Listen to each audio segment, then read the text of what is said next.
I had the immense privilege of visiting Ukraine as Prime Minister just a few years ago. And the highlight of that trip was visiting Canadian troops stationed near the western border. Since 2015, the Canadian Armed Forces have trained over 12,500 members of Ukraine's security forces as part of Project Unifier. And meeting with our servicemen and women on the ground and seeing their incredible professionalism firsthand reminded me of two things: the value of teamwork and our shared dedication to a safe and secure Ukraine. Because you see, a strong, stable Ukraine is not only important for Canada, it's important for the entire world. It is essential that we preserve a rules-based international order, and that's why we've extended Operation Unifier until 2022.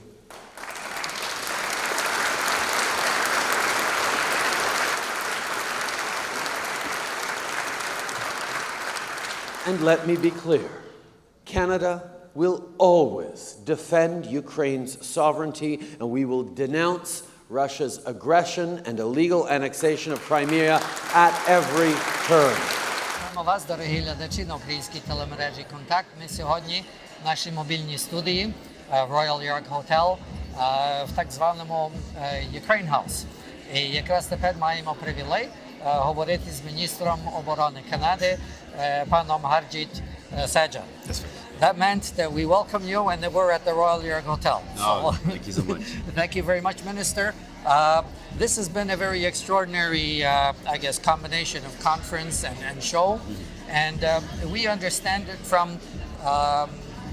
Minister's Chrystia Freeland's announcement that there's an extension of the Unifier project in Ukraine, and this is within your frame of reference. So we would like to hear like what that means and what are the plans for that program. Absolutely. Well, earlier our government announced the extension of Operation Unifier up to 2022, and it's about showing our unwavering support to the citizens of Ukraine, that Canada will always stand by Ukraine at this difficult time of need during this time of Russian aggression, where they've illegally annexed Crimea, and also what's happening in the Donbass area. So what we've been doing is, it's not just about capacity building; it's about supporting the Ukrainian reforms, making sure that we can help to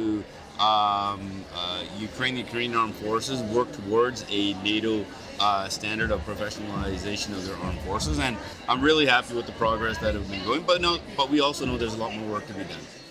We understand that there's various levels of support for defensive weapons, but it seems like there's a necessity for some offensive ones. For example, we understand that just recently the Russians are using sophisticated blocking technology that are knocking off the OSCE mobile drones that are up in the air. And these are very costly, and there's Canadian money in there. Is there any kind of sophisticated technology that could be used to counteract this kind of Russian activity? Well, first of all, when it comes to any type of equipment, it's not about equipment, it's about what are the actual needs.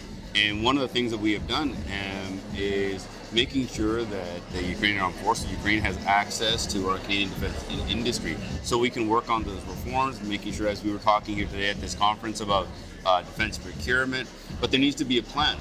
And so what we have done to making sure that we can move faster as those plans are created within Ukraine, signed a defense cooperation agreement.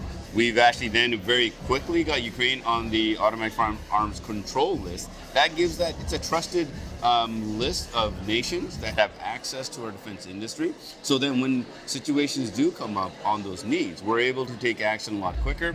The Ukrainian Armed Forces have the ability to link into our defense industry. So when these challenges come up, then we can start working together. So whether it's a military to military, but we can also provide assistance from some of our other agencies as well, especially when it comes to cybersecurity and some of the challenges that they're facing with the drones. You just participated right now in a panel about security. Yes. Is there anything new that you've learned, or something that you think you would like to implement for Canada in relation to Ukraine? And Ukraine is, on a certain extent, is on the forefront of a war with Russia, and Canada is also a neighbor of Russia.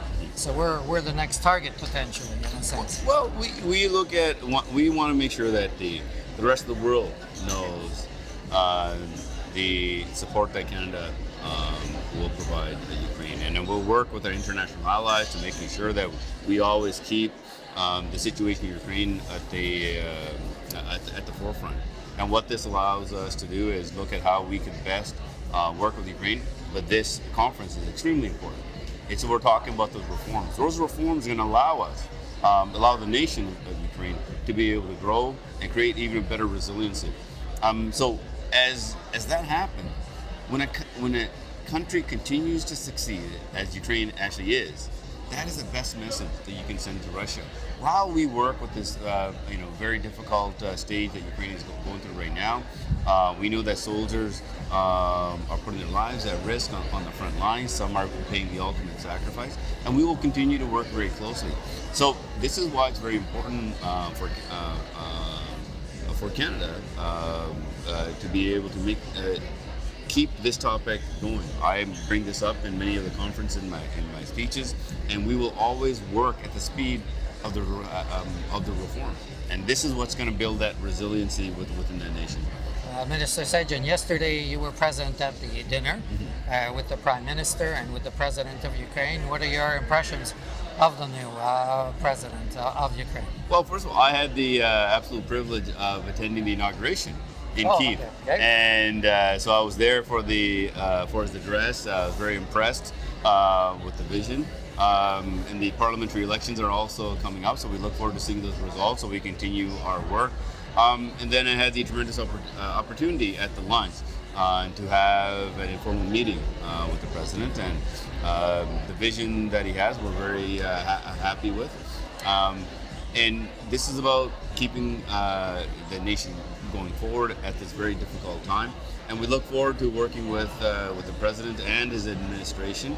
But I know they're going to be a little bit busy right now with the parliamentary elections, but ours are going to come up too. But that's what democracy is about.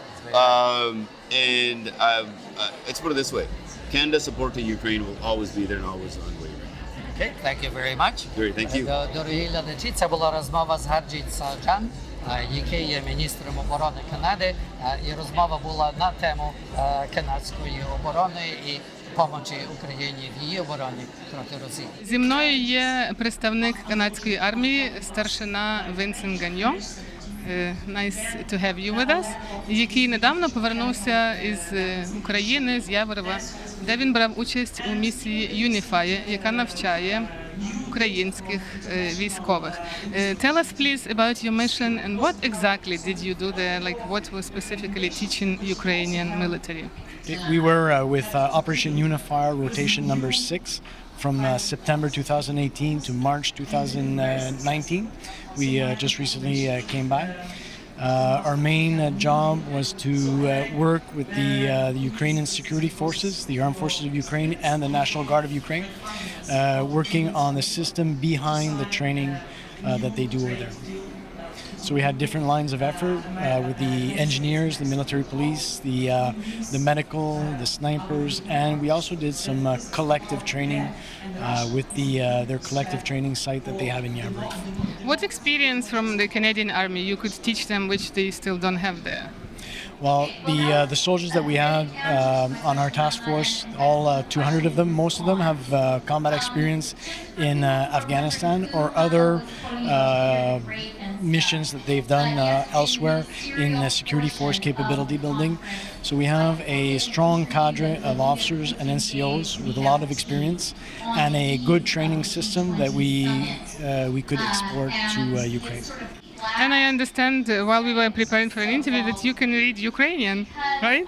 What did you read here? Yeah, Budmov kontakt. We had to learn. We had to. Before leaving for Ukraine, we had very basic Ukrainian dialogue courses, which helped quite a bit. but learning to read Cyrillic was another level for us to actually understand what some of the words meant.